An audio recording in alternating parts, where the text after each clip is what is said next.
Molweni, my name is Uanga Mbeia and I am from South Africa. I stay in the coastline of Gqeberha, and my love for seaweed started when I had the opportunity to study about it in Sweden, Gothenburg University. I live between Paris and Brittany in France.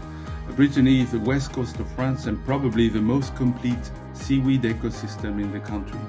Seaweed is actually part of our daily life in China. My favorite seaweed is kelp.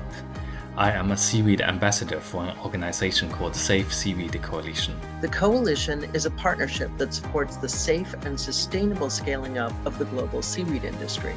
I do believe in the absolute need of a program of advocacy based on dialogue and communication towards these various stakeholders and communities. I'm a graduate student at the University of Victoria in the Spectral Lab, where we map and monitor bull kelp using remote sensing. What piqued my interest the most was the fact that seaweed grows very fast, and through photosynthesis, it absorbs carbon dioxide at a phenomenal rate.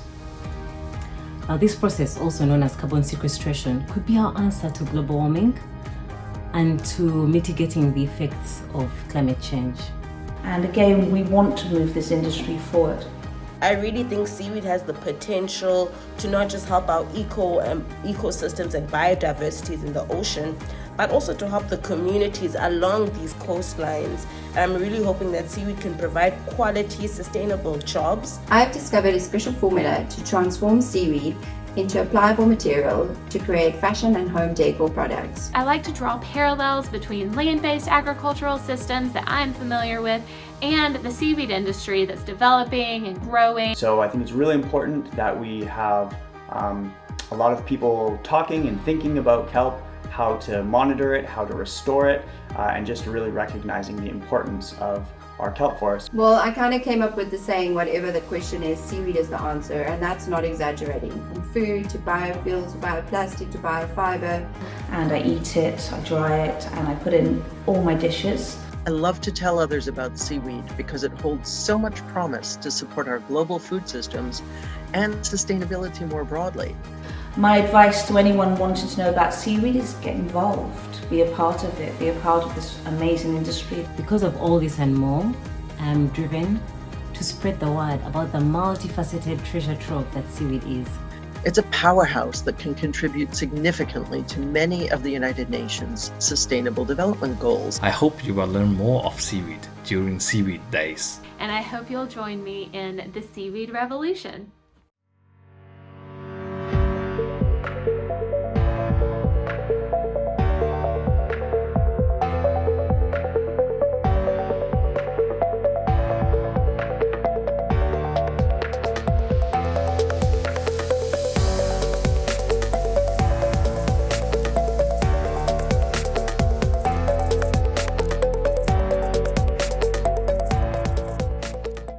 Did not really know too much besides sushi of seaweed. So moving out to the West Coast, I was just blown away of the kelp and the different seaweeds that we have on the coast.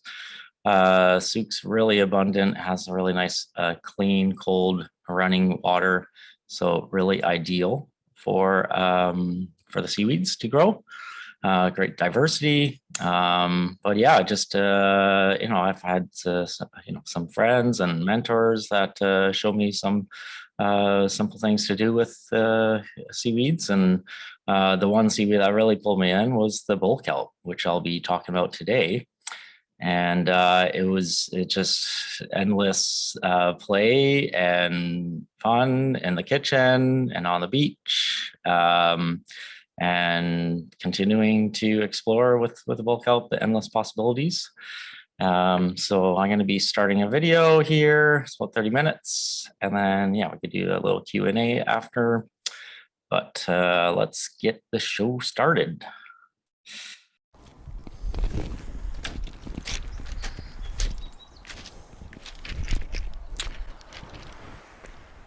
All right, I'm Tom, Nature Chef. And today we're going to be featuring one of my favorite things to play with in the kitchen. Something called the bull kelp, but Neurocystis. is the Latin name for this specimen, and it's a marine algae, which is in the brown kelp species family. This is the fastest growing organism on the planet. It could grow a couple 100 feet, and within a matter of a day, up to 2 feet of growth. So a lot of chi force to tap into here, and lots of versatility in this, which I like to feature. But, hello.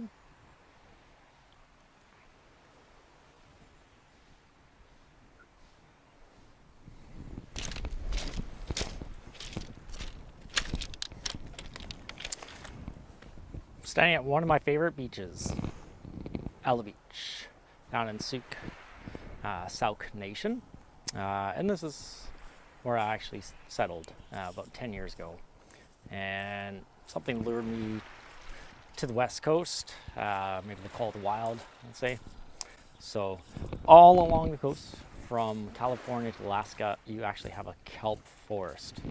Now, kelp forests provide tons of biomass oxygen for our planet. So one of my ways to connect with the plants, get out in the waters on a kayak or on a paddleboard. Sometimes you could get access to bulk kelp on a low tide. That works the best. Yeah, never want to be harvesting on a rainy day. Any fresh water that comes in contact with kelp, it starts to deteriorate. It breaks down the cell's walls and actually gets very alginated. The alginate is what you'll see here. What's this slimy, that alginate. There's lots of health properties on the alginate. Really good for our gut microbiome, and using it externally. Yeah, so for harvesting kelp, yeah, as like you're saying, there's a whole forest here that on the coast. So there's abundance. Yeah, and one kelp really goes a long way. So always intentionally harvest, like that's what your activity is for the day. And best if you do it on the early tides or earlier in the day, because then you can bring it home, hang it up. Yeah.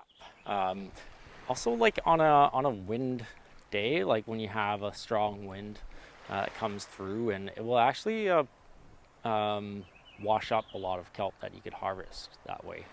So another thing, just walk in the beach and just take a look at it, make sure it looks fresh, nice and dark green, no blemishes, no pieces like knocked out of it. You can look at the blades, the fronds, and looking that they're nice and healthy, there's no blemishes, no spores. Yeah, the harvesting season from March to all the way till September or so, but generally I like them younger, within March to May are my favorite months. Now I'll go show you what the structure is here. So at the base of the kelp is the hold fast. So this is where it anchors down on the seafloor, and it will basically be on a rock or somewhere like solid that I could rest on. Now from that it goes up, so the stipe is the long tubular part, and like it could go up to 200 feet or so. But it doesn't have to always go that long. It will grow at the distance. And this long tubular start has a gas in there. There's a lot of carbon monoxide. So this actually helps it float to the surface, and that it floats to the surface, and then it collects photosynthesis on top of the sea, on top of the sea. It just floats like that, and so that's why you'll see like bobbing on the seafloor, on the horizon. It sometimes looks like a seal, or like it plays lots of tricks on you. And it's like, oh, is that a seal? But it's actually a kelp. So yeah, it's got those properties, and then from the stipe you have the bulb, just the top piece, and then you have these blades that come out. So these are called the fronds. These are like the leafy bits here. So all of the kelp has its use and edibility. You don't want to be eating the holdfast. If you want to harvest the kelp, you're mostly gonna go after the fronds. I find, like, for drying and other purpose, I'll use that. The 2-part, you don't really need to harvest too much. I'm like a batch of pickles I do, so you really need like a couple or a few just to really fill up your pantry. A little goes a long way. Now these fronds are, really delicious, and you could just eat them right out of the water like that. It's as simple as that. It's just delicious, nutritious, right out of the sea. Really high in B12 and protein. Yeah, lots of protein in this. So really good source of fuel if you're ever stranded on an island or just looking for a snack. Drying them up. So what you want to do, early in the day, and you hang it up on a drying rack or a clothesline. Best to not dry it in direct sun. The direct sun will rupture the cell walls, and then it'll start to kind of sun blemish, and just you'll lose some of the nutrients that way. So best if you're in a covered area with good airflow happening. I have it in my house, drying racks, and I have a fireplace in my house, so that way I can just leave it in there. I'll leave the doors open on a nice day, let the airflow. And then when it's all dried, I'll cut them down in 1 foot pieces, and then stick them in a dehydrator just to get another additional really dry crunch to it. And then right away into paper bags. Paper bags work really well, and then you can put that in tote. I have a tote specifically for seaweeds, so I will store them in there. You want to be really careful with the humidity. You could do it outside, but just keep in mind, drying them outside, just be mindful of the humidity at night, especially here on the coast. There's enough humidity in there that it starts to soften up the kelp, and then it does start to deteriorate. It changes the flavor. It will start to go brown on you too. So that's a notice. That's a sign that the bulk kelp does not. It's not at its highest potential. So the flavor will go off. You see brown. That's usually when people have a off taste to eating seaweeds. Because often, when people think of seaweeds and kelp, they're like, oh, it's just because they smell the stuff that's on the beach. That's, it's like looking at your compost and seeing that's what you're gonna eat, but it's not. When it's right out of the water, it's a sea vegetable. I actually like to call it a sea vegetable. So with the fronds, just drying the fronds and stocking them in the pantry is a great way to use them throughout the year. Having them dried, you will be able to incorporate that into meals by you could just flake them. So dry them up and flake them with your hands, or a high-speed blender. Often I'll use, that's what I'll use, a Vitamix. And I'll put the dried fronds in there and just blitz them up until they're flakes. You could go to a powder if you want, but I like the flakes. And that lives beside my salt and pepper. So salt, pepper, kelp flakes. Think about seasoning.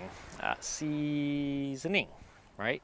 The word seed in the seasoning. So with the kelp, it has its own salts, a lot of amazing mineral content into it, and high in potassium. And then you're going to get your own natural iodine, which helps to support your thyroid. So with the drying and then the kelp flakes, you could add that to your meals easily. Scrambled eggs, soup, salad, roasted vegetable, fish. I definitely will use it on a lot of dishes, and I just find it gives a more depth, umami depth to it. Umami is that new discovered sense that gives us a more deeper. So that's one of my secrets into cooking, just using kelp flakes as a seasoning, right? So having also them dried has one of the highest shelf lives, up to like 10 years of it maintaining its nutritional value, and something super lightweight and doesn't take much space. So it's also great in the backpack.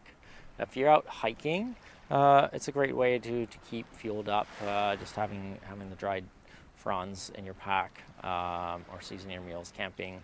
You're going to get way more nutrients and then a better functioning body.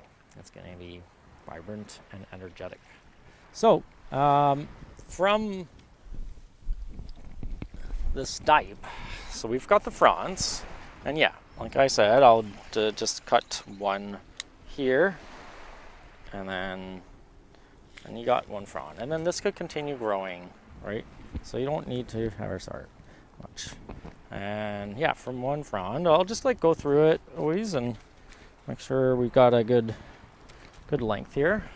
Now, when they're fresh, I like to blanch them. If you blanch them, just throw them into boiling water for a few seconds, really quick, and then right away cold water, and you will have a beautiful long surface of the kelp to wrap things. You could do a bandana. Yeah, this will keep you cool as well. But yeah, this is something I like to make the bull kelp cannelloni. So bull kelp cannelloni has it's a great way to feature it. I find it's my favorite. Some people like using the kelp for lasagna, but I find it's not the best texture. The giant perennial kelp is my favorite for lasagna. I'm not going to talk about that part, but the cannelloni is just killer. So a quick blanch, and then right away cold water, and then once you have it like that, then you could work with it. You could also from there, if you want to marinate it, if you want to cut it into little julienne strips and marinate it, make a seaweed salad or slaw. Shredded cabbage, carrot, ginger, garlic, sesame, tamari, rice wine vinegar. You could have a nice slaw that way too. So that's my favorite way to feature the bull kelp fronds. So fronds as well, when they're dried, I like to roast them. So whenever I'm going to serve them as an appetizer, especially if you're going to do a chocolate fondue, it goes just right. So having the fronds dried, you could dip them in chocolate, and they're just perfect with chocolate. Salty, umami depth, crunchy with a creamy, sweet chocolate. Perfect pairing. Another thing, if you just by the campfire, if you just harvest some from the beach, you're out in a kayak and you're camping, if you hang them by the fire and they'll just roast by the fire, it's also a really great snack just to eat them like that too. So yeah, one of the great ways. But just in the oven, when you have the dried fronds, 375 for 5 minutes. That should do it. Just take a look at it. That should be like toasted brown. and really nice and crunchy. Like I said, if it's any moisture in the air, serve them outside and it's a more like a overcasty day, the kelp won't be crispy, and then you're not gonna have this satisfying crunch in you. So just be mindful of the humidity factor, because that's a game changer, I know. So having them by the fire, it will continue to stay dry and crunchy. But yeah, roasting them by fire is really delicious. You could also wrap fish in this. If you're cooking fish on the fire or in the oven, you could wrap your fish in this, and it will keep some of the moisture in the fish, almost steaming it. Okay, so now for edibility for the stipe. Yes, you can eat it raw, but I find it's really robust that way. I will just cut it up into little like rings, usually on a bias. And then I've got these rings like that.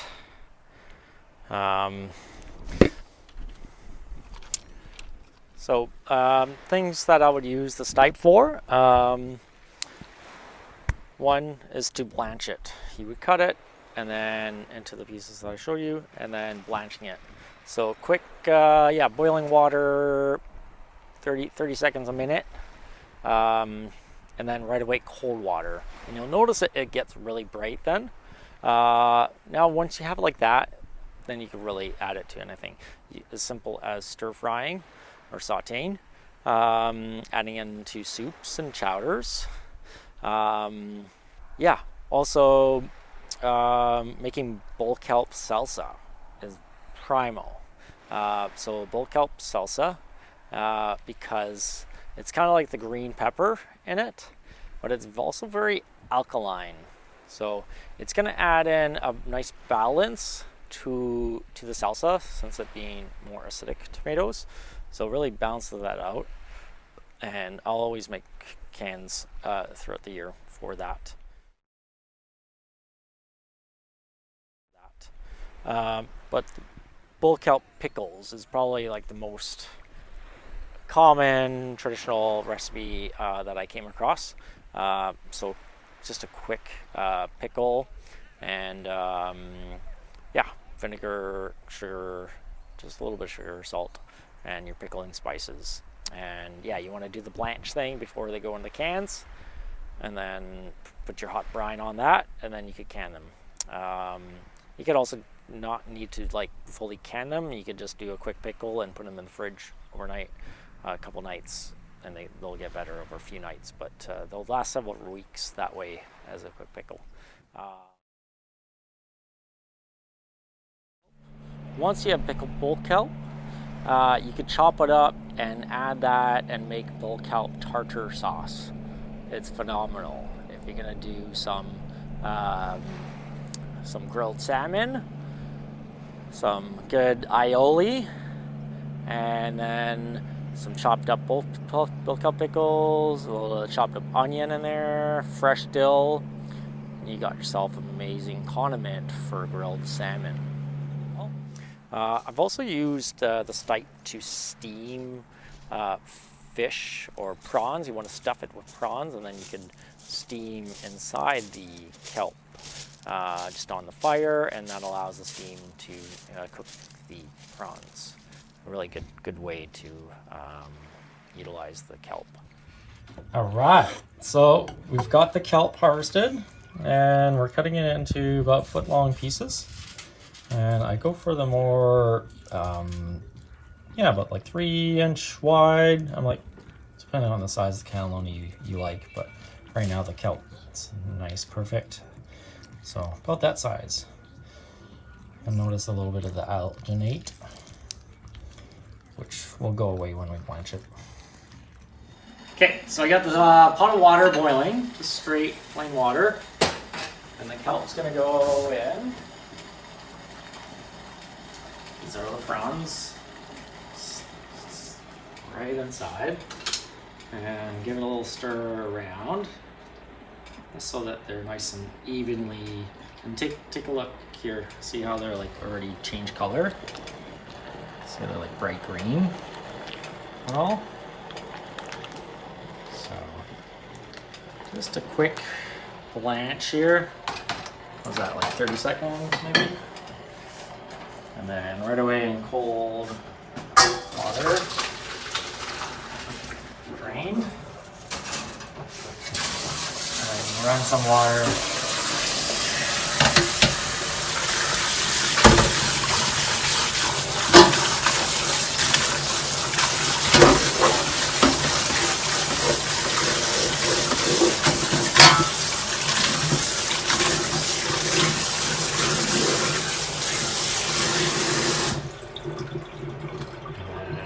Nice, luscious, blanched bull kelp ready for cannelloni. And all that alginate is gone now, so it's a lot easier to work with. Okay. There we go. So let's straighten out the cannelloni. All right, spoon of ricotta. Got the blanched bull kelp.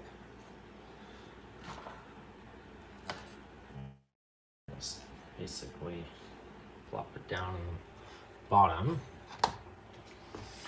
and roll gently. Kind of give it a little bit of shape on that first roll to get it going, because you'll find when you bake it the filling will squeeze out. And roll tightly. Place it on the baking tray.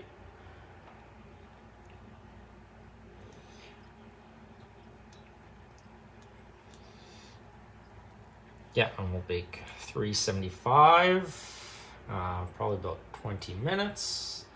And put a bit of olive oil and salt, pepper on top before baking.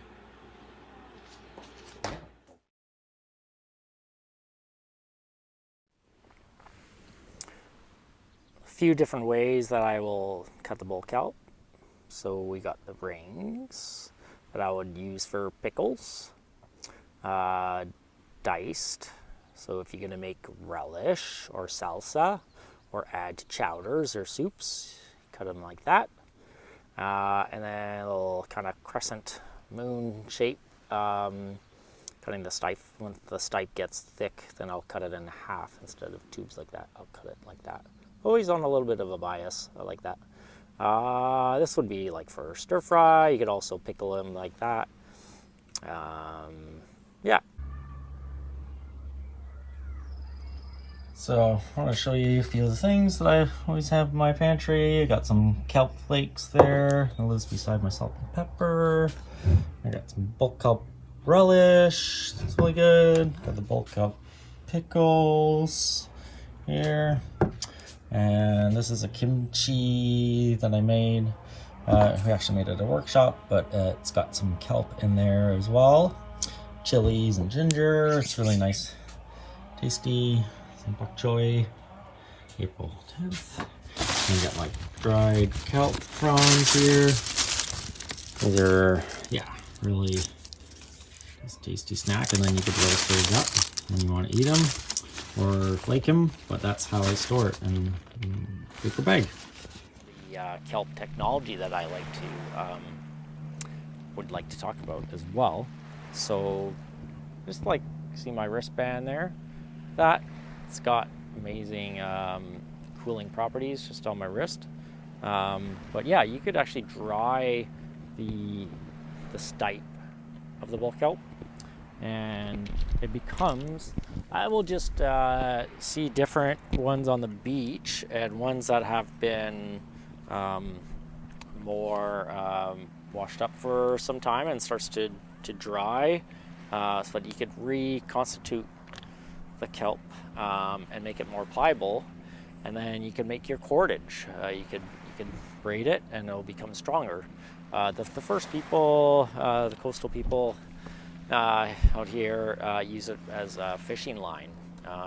They would have them on the big houses for several weeks and allowing it to become more pliable and stronger, and them working it and used as fishing line for pulling up a couple pound halibuts.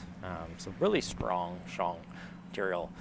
Yeah, if you need to tie shelter and structure, you could use your kelp for tying driftwood pieces together. Comes really handy. But yeah, I have this one I found. This one's a lot more of a drier. This one's a lot drier. Especially this is one that I like to have this on hand.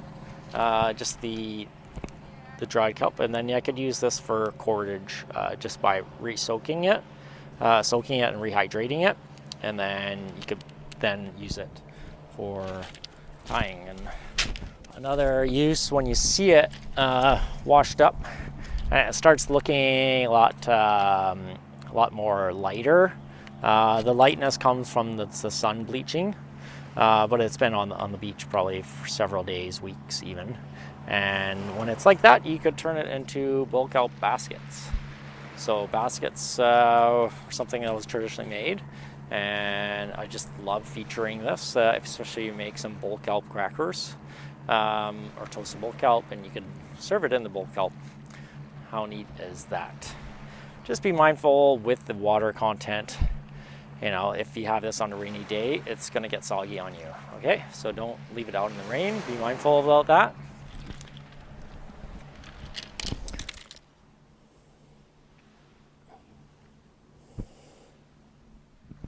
If you ever need a cup, you have the cup. It's always nearby when you got bull kelp. So you could serve your tea in that. A hatch. So what the natives did was store food in here. So they would fish fat and wrap in fronds. So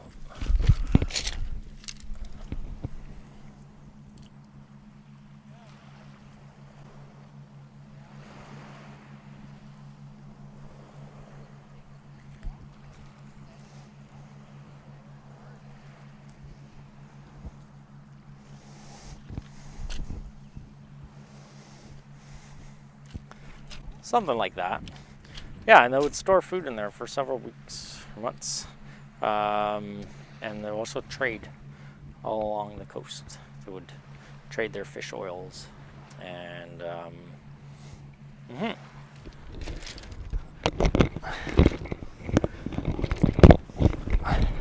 I really like to get a good workout out of this.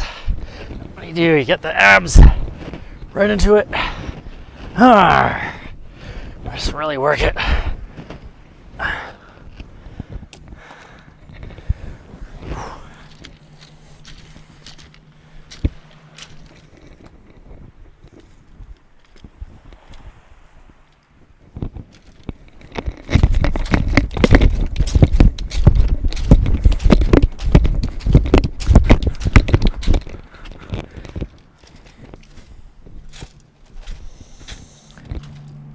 Well, that's a few of my favorite things that I like to do with the bull kelp. But I've seen so many other people, I feel, as people rediscover or discover bull kelp for the first time, they're usually pulled into this magical thing. So I've a lot of things I'm seeing inspired from it, from making jewelry, kids' toys, instruments, adult toys, and yeah, it's just something really amazing, bringing back some nature into our diets, into our lifestyles, and yeah, having a great relationship, loving relationship with the land that we live in. So yeah, I highly encourage you to get out with family and play with some bull kelp and bring it into the kitchen, make some dinner, make some bull kelp cannelloni, drying some fronds up, making some salsa. I think it's a great time. All right, thank you so much for tuning in. Much love, and stay close to nature.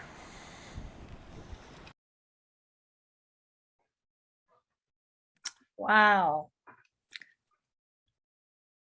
Welcome back, Tom. That was so wonderful. And my head is just spinning with all the wonderful ideas of how to use bull kelp, and so much great information. Thanks for that. I feel like I've done a disservice all these times I've walked on the beach and not paid very much attention or homage to bull kelp. So I've definitely changed my point of view, that's for sure. So thanks. Right on. Thanks for that. We do have a few questions from people who've been watching the video this afternoon. One of them is, as a wild harvester, do you need a license or a permit? As a wild harvester, like for your own personal use, like for family use, yeah, no, you don't need a permit. But if you're getting into, commercial, you need to have like an aquatic license, which you could just apply to search it and it will come up. Okay. But for family use, it's actually quite like a lot. I can't remember the amount, but you know, you go out for a day and you can have a whole year's worth of kelp and seaweed. So wow, thanks. And are there certain times of the year that are better for harvesting bull kelp? Yeah, most definitely.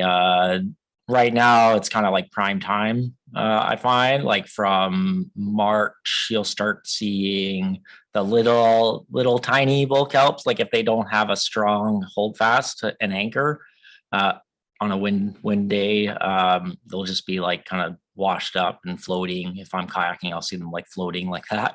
So they're really cute when they're young and really tender that way, pickling them or just eating them that way as well. And then they start to get like older and bigger as throughout the year. So but from June, July, you know, they'll start like in July, start getting a little bit gnarly and might need to like fish through it.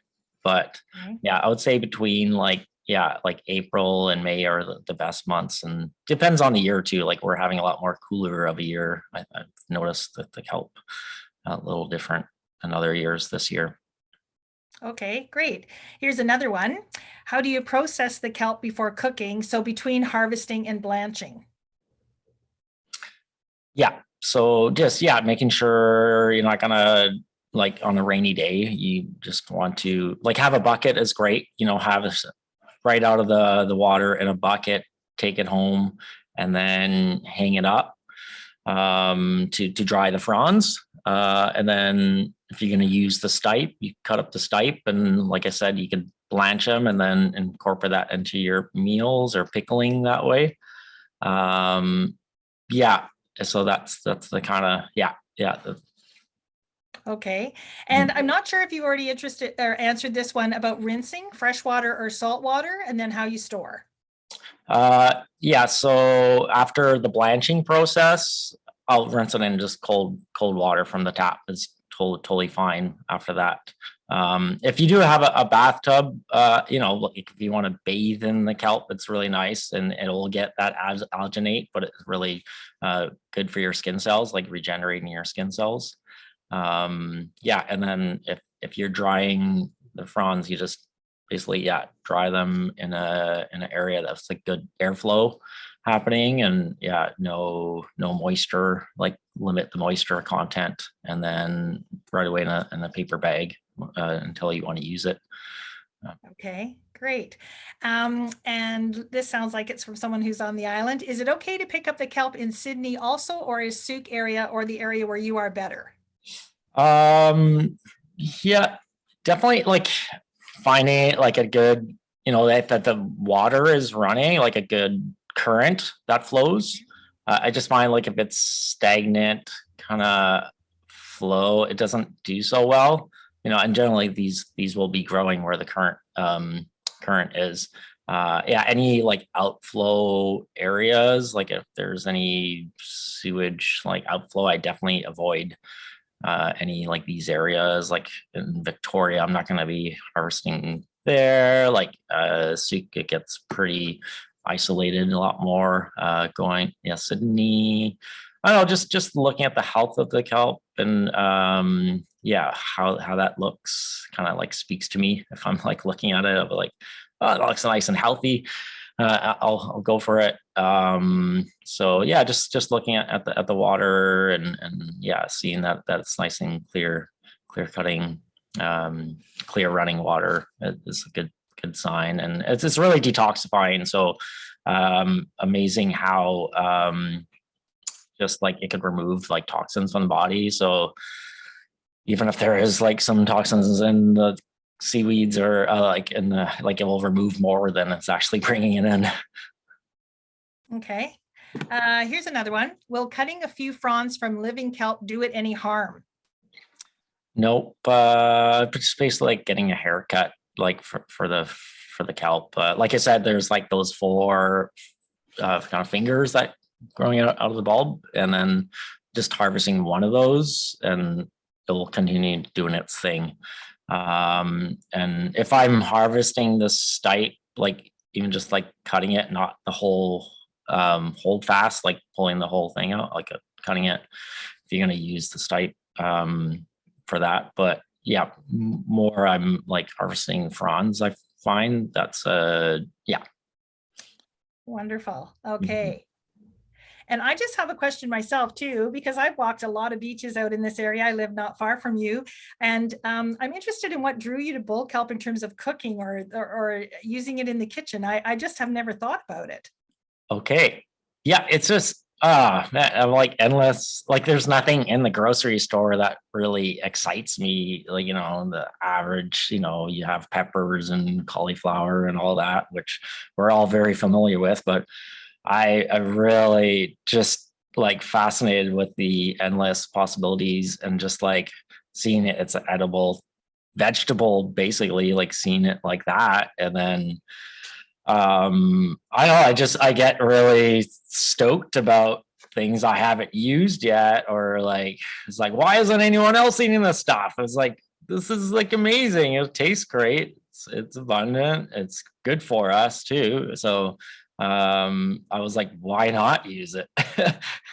Wow. Well, you've certainly excited a lot of people here today, and I'm certainly going to start. I'm definitely going to make the cannelloni recipe. Really looking forward to that. For those who want to find the recipe, it's on seaweeddays.com under recipes. The recording of today's session will also be available after Seaweed Days, and you can find Tom and lots of other wonderful ideas and see what he's up to at naturechef.ca. And I would just like to thank you for your time and all the work you put into the session, Tom, and thank you so much for inviting seaweed into our kitchen. We're excited to get started cooking. Thank you so much, Aitka. Yeah, thank you for having me. Yeah, very blessed to share this with you and everyone else, and maybe a cookbook in the future. Yeah, thanks so much. And thanks everyone for joining us. We'll see you at the next Seaweed session. Thanks, Tom. All the best. Thanks again. Okay, bye everyone. Stay well.